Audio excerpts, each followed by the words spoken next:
Hello नमस्कार दोस्तों, Priyanka teach Hindi classes पर आपका स्वागत है। दोस्तों आज हम इस वीडियो में कर्ता कारक पढ़ेंगे।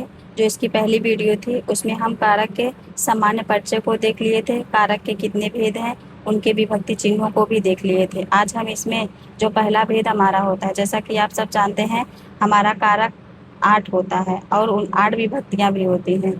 तो जो पहला हमारा कारक होता है वो है हमारा कर्ता कारक होता है, जिसका कि विभक्ति चिन्ह ने होता है। आज हम इसी पर बातचीत करेंगे और बहुत ही अच्छे तरीके से बातचीत करेंगे। दोस्तों आप हमारा साथ अंत तक जरूर देंगे। मुझे उम्मीद है आप लोग इस वीडियो को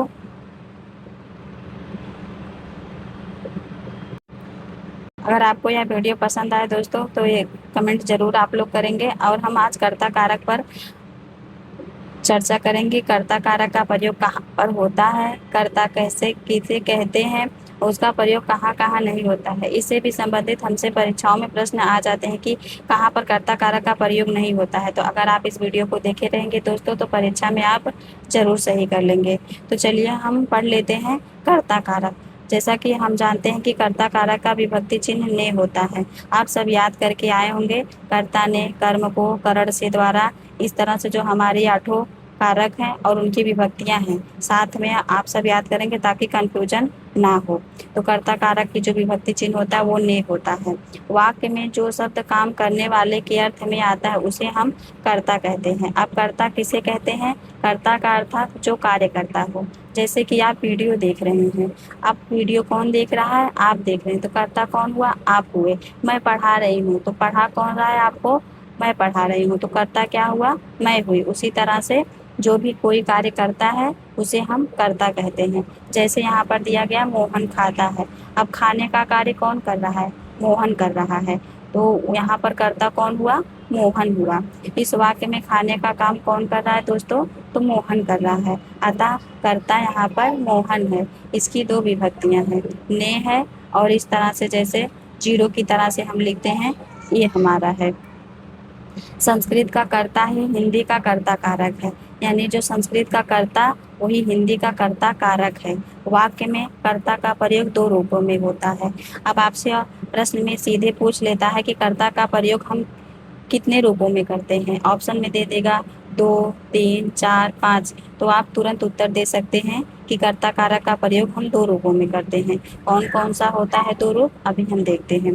पहला हमारा रूप होता है अप्रत्यय कारक, जिसे कि हम प्रधान कर्ता कारक के नाम से भी जानते हैं। तो पहला हमारा कौन सा रूप है दोस्तों? अप्रत्यय कारक। अब अप्रत्यय कारक क्या है?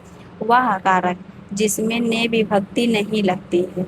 यानी कि अप्रत्यय, आप मान के चलिए आ का हम कभी भी लेते हैं तो नहीं के अर्थ में लेते हैं। आ का अर्थ, प्रत्यय का अर्थ होता है चिन्ह, यानी जहाँ पर चिन्ह नहीं। अगर आप इस शब्द को गौर से देखेंगे तो हमारा अर्थ इसी में छिपा हुआ है। आ का अर्थ होता है नहीं, प्रत्यय अर्थात जिसमें चिन्ह नहीं है, उसे ही हम क्या कहेंगे? अप्रत्यय कारक। यानी कि अप्रत्यय कर्ता कारक में विभक्तियां नहीं लगती हैं, अर्थात जिसमें क्रिया के लिंग, वचन और पुरुष कर्ता के अनुसार होते हैं।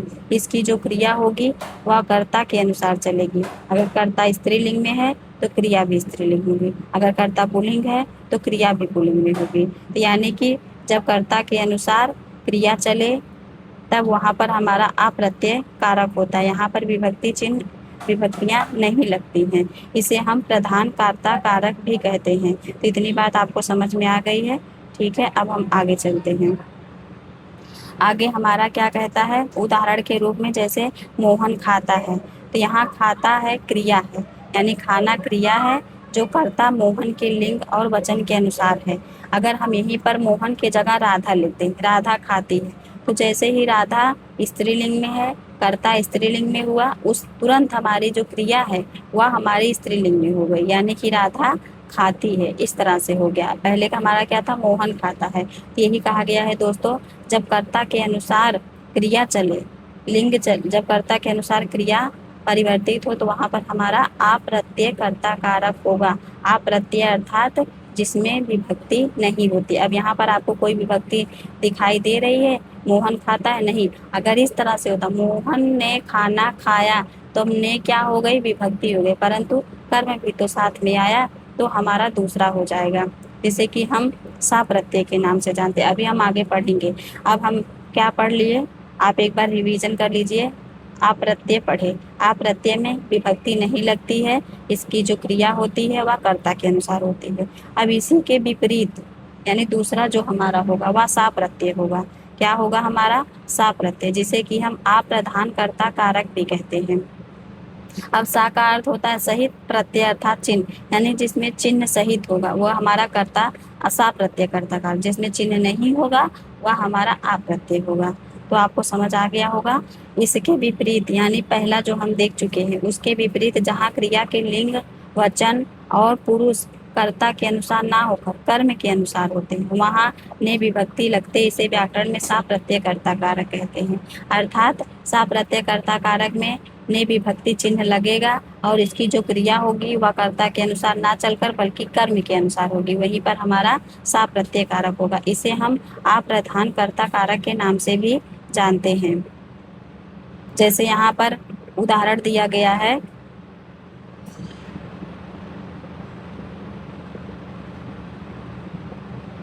यहाँ पर हमारा उदाहरण दिया गया है, जैसे मोहन खाता है। यहाँ खाता है क्रिया है, कर्ता के अनुसार मोहन के लिंग और वचन के अनुसार थे, परंतु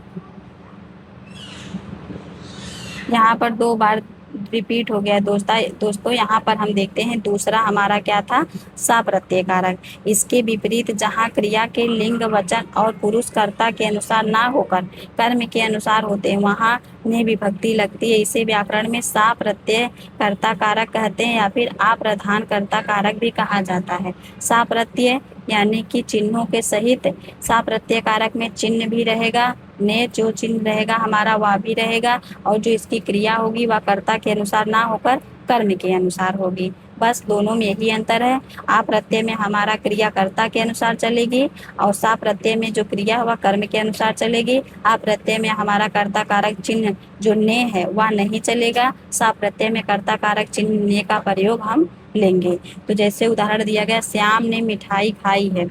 इस वाक्य में क्रिया जो खाई है, यहाँ खाना जो है वह क्रिया है और मिठाई के अनुसार आई है, क्योंकि अगर आप यहाँ पर देखते हैं उदाहरण, तो श्याम क्या है, करता है, जबकि क्रिया जो करता हमारा वह पुल्लिंग है, परंतु यहाँ पर क्रिया क्या आई है, स्त्रीलिंग में आई है। तो यह इसके अनुसार नहीं है, बल्कि किसके अनुसार है, कर्म के अनुसार है। मिठाई खाई, मिठाई स्त्रीलिंग है, तो हमारी क्रिया भी स्त्रीलिंग में आई है। तो इस तरह से दोस्तों सा प्रत्यय और आ प्रत्यय आप समझ गए होंगे कि कर्ता कारक का प्रयोग हम 2 रूप में करते हैं, आ प्रत्यय और सा प्रत्यय के रूप में। आगे हम बढ़ते हैं। अब कर्ता कारक जो ने है, यानी कि कर्ता कारक का जो चिन्ह है वह ने है, उसका प्रयोग कहाँ होता है उसको हम देख लेते हैं। फिर इसके बाद कहाँ नहीं होता इस पर भी हम चर्चा कर लेंगे। तो कर्ता कारक ने का प्रयोग कहाँ होता है, सबसे पहला पॉइंट हमारा दिया गया है कि ने का प्रयोग कर्ता के साथ तभी होता है जब क्रिया सकर्मक तथा सामान्य भूत, आसन्न भूत, पूर्णभूत, हेतुमत भूत और संदिग्ध भूत कालों की और कर्तृवाच्य की हो। यानी कि ने का प्रयोग कहाँ होगा, सबसे पहले तो सकर्मक के रहे में, मतलब जिसमें कर्म रहेगा वहां पर ने। अभी आप देखें सा प्रत्यय जिसमें कर्म के अनुसार क्रिया चलेगी, उसी में तो ने का प्रयोग हो रहा था। तो बस वही पर वही यहाँ पर भी है, सकर्मक को रहेगी क्रिया, तब हमारा कर्ता कारक ने का प्रयोग होगा। और सामान्य भूत, यानी कि आप सीधे सीधे मान के चलिए भूतकाल के कुल कितने भेद होते हैं, 6 भेद होते हैं। तो भूतकाल के यहाँ पर 1 2 3 4 5 भेद तो दिए गए हैं। एक कौन सा हमारा भेद नहीं दिया गया है, तो अपूर्ण भूत, अपूर्ण भूत नहीं दिया गया, यानी कि अपूर्ण भूत को छोड़कर शेष सभी भूतकाल के भेदों में कर्ता कारक ने का प्रयोग होता है, चाहे वह सामान्य भूत हो, आसन्न भूत हो, पूर्ण भूत हो, हेतुमत भूत हो या संदिग्ध भूत हो, परंतु अपूर्ण भूत को छोड़कर अपूर्ण भूत में कर्ता कारक ने का प्रयोग नहीं होगा। जैसे सामान्य भूत की अगर हम उदाहरण देखते हैं, तो राम ने रोटी खाई, यहाँ पर कारक का चिन्ह आ गया। आसन्न भूत, यहाँ पर कर्ता का चिन्ह आ गया। और दूसरा हमारा पूर्ण भूत, राम ने रोटी खाई थी, यहाँ पर भी चिन्ह आ गया। संदिग्ध भूत, राम ने रोटी खाई होगी, यहाँ पर भी कर्ता कारक ने चिन्ह का। हेतुमत भूत में राम ने पुस्तक पढ़ी, तो ने हमारा क्या हुआ, कर्ता का चिन्ह है। अगला हम अब पढ़ते हैं, तात्पर्य यह है कि केवल, अब यानी कि जो भूतकाल का एक भेद बच गया था अपूर्वभूत, उसी को छोड़कर शेष 5 भेदों में कर्ता कारक चिन्ह ने का प्रयोग होगा। यहीं पर यह बताया गया है। अब दूसरा पॉइंट हमारा क्या है? अब दूसरा पॉइंट हमारा है जब संयुक्त क्रिया के दोनों खंड, अब संयुक्त क्रिया क्या होती है? जब दो क्रियाएं एक साथ आ जाती हैं तब वहां पर हम संयुक्त क्रिया कहते हैं। जब खंड संयुक्त क्रिया के दोनों खंड सकर्मक हो और दो अपूर्ण भूत को छोड़ से सभी भूतकालों में कर्ता के आगे ने चिन्ह का प्रयोग होता है। जैसे श्याम ने उत्तर कह दिया, श्याम ने उत्तर कह दिया। अब यहाँ पर देखिए, एक तो हो गई क्रिया कहना, दूसरा हो गया दिया। तो यहाँ पर कौन सी क्रिया हो गई? तो संयुक्त क्रिया हो गई। तो इसके साथ कर्ता कारक ने का प्रयोग हो गया। किशोर ने खा लिया, यहाँ पर भी दो संयुक्त क्रिया आ गई, इसके साथ भी कर्ता कारक ने का प्रयोग हुआ। इन उदाहरणों में जो काले टाइप वाली यानी खा लिया और कह दिया, ये संयुक्त क्रियाओं के दोनों खंड सकर्मक है, तो यहाँ पर हमारा कर्ता कारक ने का प्रयोग हो जाएगा। तीसरा पॉइंट हमारा क्या दिया गया है कि सामान्यतया अकर्मक क्रिया में ने विभक्ति नहीं लगती है। जैसे कि अप्रत्यय, जैसे कि आप अकर्मक जिसमें कर्म नहीं रहेगा। अब जिसमें कर्म नहीं रहेगा तो कर्ता के अनुसार क्रिया चलेंगी। जब कर्ता के अनुसार क्रिया चलती है तो उसमें विभक्ति चिन्ह नहीं लगता है। तो बस जिसमें कर्म नहीं है यानी अकर्मक क्रिया में ने विभक्ति चिन्ह नहीं लगती है, किंतु कुछ ऐसी अकर्मक क्रियाएं होती हैं जैसे कि नियम में कहता है कि अकर्मक क्रिया में ने विभक्ति चिन्ह नहीं लगता, परंतु अपवादित रूप में कुछ ऐसी भी क्रियाएं होती हैं उनमें हम कर्ता कारक चिन्ह ने का प्रयोग लगाते हैं। जैसे कि वह क्रिया हमारी है नहाना, छींकना, थूकना, खांसना, जिसमें ने का प्रयोग अपवाद स्वरूप होता है। इन क्रियाओं के बाद कर्म नहीं आता है फिर भी ने चिन्ह का प्रयोग होता है। जैसे उसने थूका, यहाँ पर ने आ गया। राम ने छीका, यहाँ पर ने आ गया। उसने खांसा, यहाँ पर ने, जबकि यहाँ पर कर्म नहीं है, अकर्मक। ये तीनों क्या है? अकर्मक है, फिर भी इसमें कर्ता कारक चिन्ह ने का, जबकि हमारा नियम कहता है कि जब अकर्मक क्रिया रहेगी तो उसमें कर्ता कारक चिन्ह का प्रयोग नहीं होगा। परंतु जैसा कि यह अपवादित है दोस्तों, तो आप सब ध्यान में रखेंगे। चौथा पॉइंट हमारा क्या है?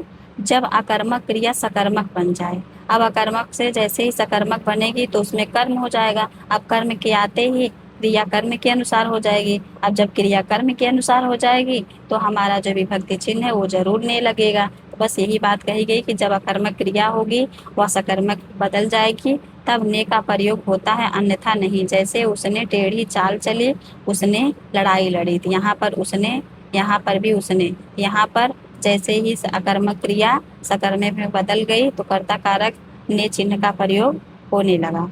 पांचवा हमारा है प्रेरणार्थक क्रियाओं के साथ। प्रेरणार्थक क्रिया क्या होती है? जब कर्ता स्वयं कार्य ना करके किसी अन्य से करवाता है, उसे हम प्रेरणार्थक क्रियाएं कहते हैं। जैसे कि मैं बोलूँ कि तुम पढ़ो, तो मैं स्वयं नहीं पढ़कर तुम्हें बोल रही हूँ कि तुम पढ़ो। तुम खाना खाओ, तो दूसरे से कार्य करवाना ही प्रेरणार्थक क्रिया होती है।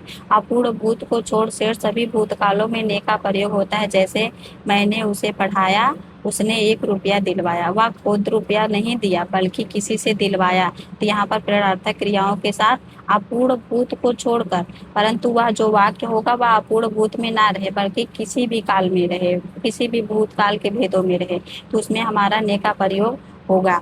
अब हम यहाँ पर देख लिए कि कर्ता कारक ने का प्रयोग कहाँ होता है। अब दूसरा पॉइंट हमारा आता है कर्ता कारक ने का प्रयोग कहाँ नहीं होता है। तो यह विशेष रूप से आप ध्यान देंगे। अभी हम पढ़ चुके कहाँ होता है, दूसरा हमारा है कहाँ नहीं होता है। यहाँ पर पहला पॉइंट हमारा दिया गया कि सकर्मक क्रियाओं के कर्ता के साथ भविष्यत काल में ने का प्रयोग बिल्कुल नहीं होता। अब सकर्मक क्रिया आप जान चुके हैं कि जिसमें कर्म रहता है, सकर्मक क्रियाओं के साथ कर्ता के साथ भविष्यत काल में ने का प्रयोग नहीं होगा, बिल्कुल भी नहीं होगा। एकदम जान के मान लीजिए कि निषेध, अगर भविष्य काल में कोई क्रिया है और वह सकर्मक भी है और कर्ता के साथ भी है, तब भी वहां पर ने का प्रयोग नहीं होगा। जबकि हमारा नियम रहा है कि सकर्मक क्रिया के साथ ने का प्रयोग करते हैं, परंतु यदि वह वाक्य भविष्य काल में होगा तो ने का प्रयोग बिल्कुल नहीं होगा, चाहे भले ही वह क्रिया सकर्मक ही क्यों ना हो। अब दूसरा हमारा है बकना, बोलना, भूलना। ये तीनों जब क्रियाएं आ जाएंगी तो यद्यपि यह सकर्मक हैं तथापि अपवाद स्वरूप सामान्य, आसन्न पूर्ण और संदिग्ध भूतकालों में कर्ता के ने चिन्ह का व्यवहार नहीं होता है। जैसे वह बका, मैं बोला, वह भूला, मैं भूला। यहाँ पर भी किसी भी प्रकार का कर्ता कारक ने चिन्ह का प्रयोग नहीं हुआ। परंतु हाँ, बोलना क्रिया में कहीं कहीं ने आता है। जैसे उसने बोलियां बोली, यहाँ पर क्या कहा है कि बोला, बोला, इस तरह से अगर कोई क्रिया आती है वहां पर ने चिन्ह नहीं लगता है। परंतु अगर बोलना क्रिया आए तो कहीं कहीं पर हम ने चिन्ह लगाते हैं। जैसे कि उसने बोलियां बोला, तो यहाँ पर जो कर्ता कारक चिन्ह है वह है ने, तो यहाँ पर कर्ता कारक चिन्ह का प्रयोग हो गया है। अब दूसरा पॉइंट हमारा है, यदि संयुक्त क्रिया का अंतिम खंड अकर्मक हो, अकर्मक जिसमें कर्म नहीं है, तो उसमें ने का प्रयोग नहीं होगा। जाहिर सी बात है, अभी हम ऊपर पढ़ चुके हैं, अगर कर्म नहीं है, अगर अंतिम खंड अकर्मक यानी अगर वह क्रिया सकर्मक नहीं है तो वहां पर हम ने का प्रयोग नहीं करते हैं। तो यदि संयुक्त क्रिया का अंतिम खंड, संयुक्त क्रिया जब दो क्रियाएं एक साथ चलती हैं, उसका अंतिम खंड अकर्मक हो जिसमें कर्म नहीं होता है, तो उसमें हम ने का प्रयोग नहीं करते। जैसे मैं खा चुका हूँगा, यहाँ पर ने का प्रयोग नहीं हुआ है। मैं पुस्तक, वह पुस्तक ले आया, यहाँ पर भी ने का प्रयोग नहीं आया, क्योंकि यहाँ पर यह क्रियाएं अकर्मक हैं। अब चौथा हमारा है कि जिन वाक्यों में लगना, जाना, सकना और चुकाना ये सहायक क्रियाएं आती हैं। सहायक क्रियाएं क्या आती हैं? जो मुख्य क्रिया होती है उसके जो सहायक के रूप में आती है उसे ही हम सहायक क्रिया कहते हैं। उनमें से ने का प्रयोग नहीं होता। जैसे वह खा चुका, अब यहाँ पर जो चुकाना सहायक क्रिया तो आ गई, परंतु सहायक क्रिया आने के बाद तुरंत उसमें ने का प्रयोग हम नहीं करते हैं। उसी तरह से पीना, मैं पानी पीने लगा, तो इसमें भी लगना क्रिया आई और यहाँ पर कर्ता कारक का प्रयोग नहीं हुआ। उसे पटना जाना है, तो यहाँ पर भी हमारा क्या हुआ? कर्ता कारक का प्रयोग नहीं हुआ है। कर्ता कारक ने चिन्ह का प्रयोग नहीं, क्योंकि यहाँ पर जाना क्रिया आई। तो इस तरह से दोस्तों आज हम कर्ता कारक पूरी तरह से पढ़ लिए हैं। कर्ता कारक चिन्ह जो ने है उसका प्रयोग कहाँ होता है, कहाँ नहीं होता है, सकर्मक में होता है कि अकर्मक में होता है, कि कर्ता कारक का प्रयोग हम किन दो रूपों में करते हैं, इन सब पर हम देख लिए हैं कि बहुत ही अच्छे तरीके से देखें दोस्तों। या जो भी हम आपको पढ़ाते हैं वह कोई इधर उधर किसी का नोट्स या पीडीएफ से नहीं है दोस्तों, यह एक प्रमाणिक बुक से पहले हम खुद अध्ययन करते हैं, फिर उसके बाद हम सटीकता के साथ इसमें पीडीएफ बनाते हैं और आपको हम बहुत ही अच्छे तरीके से समझाने का प्रयास करते हैं। तो दोस्तों आप सब इस चैनल से ज़रूर जुड़िए। यहाँ जो भी चीज़ें दी जाएंगी प्रमाणिक दी जाएंगी, सटीक दी जाएंगी, और हम साहित्य वाला जो हमारा पोर्शन था, अभी हम व्याकरण पर बात कर रहे थे, परंतु अब जो हमारा साहित्य था उस पर भी हम क्लास शुरू कर चुके हैं, जो कि हम हिंदी भाषा एवं साहित्य का जो वस्तुनिष्ठ इतिहास है सरस्वती पांडे और गोविंद पांडे का, उसका अध्ययन हम लाइन बाय लाइन कर रहे हैं। तो दोस्तों आप इस चैनल से जुड़ना ना भूलें। मिलते हैं एक नई वीडियो के साथ, नई ऊर्जा के साथ। तब तक के लिए राधे राधे, जय श्री कृष्ण।